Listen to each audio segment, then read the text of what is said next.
Brought to you by TechnoSpark 20 series smartphones.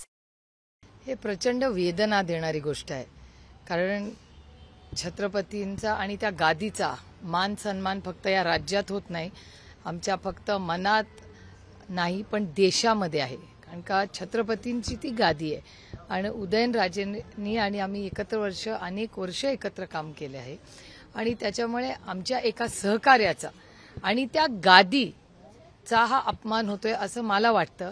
कारण का मला प्रचंड वेदना होत आहेत की एवढ्या मोठ्या गादीचे एवढे मोठे राजे ज्यांना आम्ही किती मान सन्मान द्यायचो, म्हणजे आमच्या कुठल्याही मीटिंगमध्ये आले की त्यांची नेहमी जागा आदरणीय पवार साहेबांच्या शेजारी, म्हणजे जणू काय त्यांना प्रिय म्हणजे एखादा मुलगा असता इतकं प्रेम आदरणीय पवार साहेबांनी, एवढा जीव त्यांनी नेहमीच त्यांना दिला, प्रेम दिलं. त्यांनी इन रिटर्न आदरणीय पवार साहेबांना प्रचंड प्रेम आणि आदर दिला आणि संघटनेने आम्ही दिला.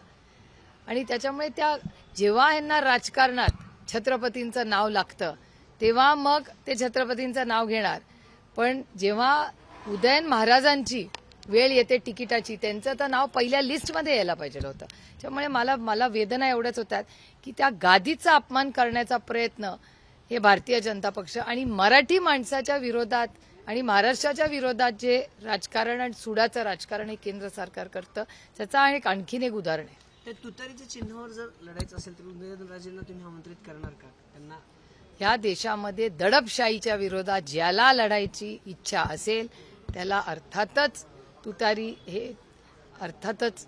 तुतारी हे खूप चांगलं मोठं ऑप्शन आहे. तुतारीवाला माणूस हा भ्रष्टाचाराच्या विरोधातली ही नांदी आहे, ही दडपशाहीच्या विरोधातली ही नांदी आहे, ही बेरोजगारीच्या विरोधातली ही नांदी आहे.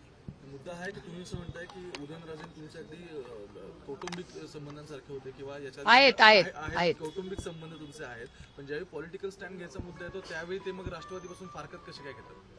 तर माझी वैयक्तिक नाती सगळ्यांचीच चांगली आहेत, कारण का वैयक्तिक नाती जपणं हे संस्कार माझ्या आईनीच माझ्यावर केलेले आहेत. माझ्या वडिलांचे आमच्या कुटुंबाचे सगळ्याच कुटुंबाची संबंध, त्याच्यामुळे आम्ही एवढी वैचारिक प्रगल्भता आमच्यात आहे ज्याच्यात आम्ही आमचं पॉलिटिकल आणि आमचं वैयक्तिक नाती ह्याच्यात आम्हाला वेगळेपणा एक अंतर ठेवता येतं आणि ह्यालाच लोकशाही म्हणतात. माडल सभेसंदर्भातला एक प्रश्न, तुमच्यासाठी खरं तर फॅमिली म्हणलं ते खूप एक वेगळा कॉर्नर आहे तुमच्या मनात, पण आता प्रतिस्पर्धी म्हणून जर सुनेत्रा वहिनी समोर असल्या तर तुम्ही लढण्यावर ठाम आहात का?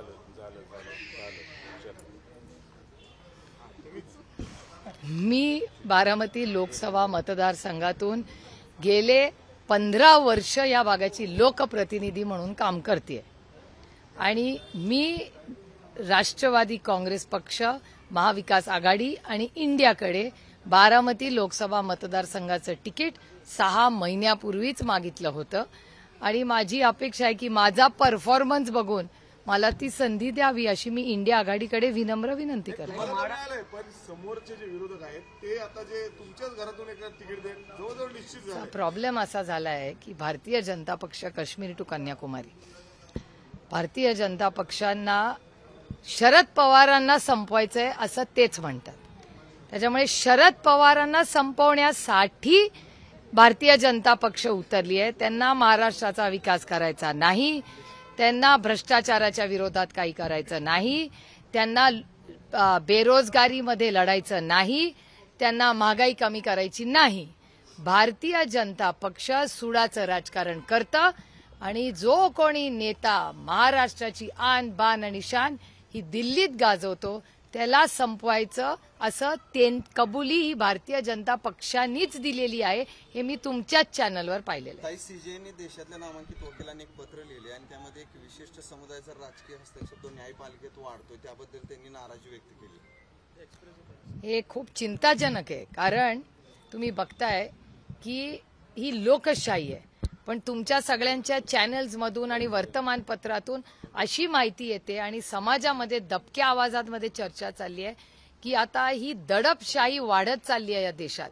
त्यामुळे मग हा इमर्जन्सी आहे का, अघोषित इमर्जन्सी या देशात आहे का, अशी परिस्थिती, अशी दबक्या आवाजात सातत्याने चर्चा, म्हणजे कुठल्या पत्रकारांनी काहीतरी सरकारच्या विरोधात लिहिलं त्याची नोकरी जाते, एखाद्या पत्रकारांनी सरकारच्या विरोधात काही एव्हिडन्स दिला तर त्याला धमक्याचे फोन येतात.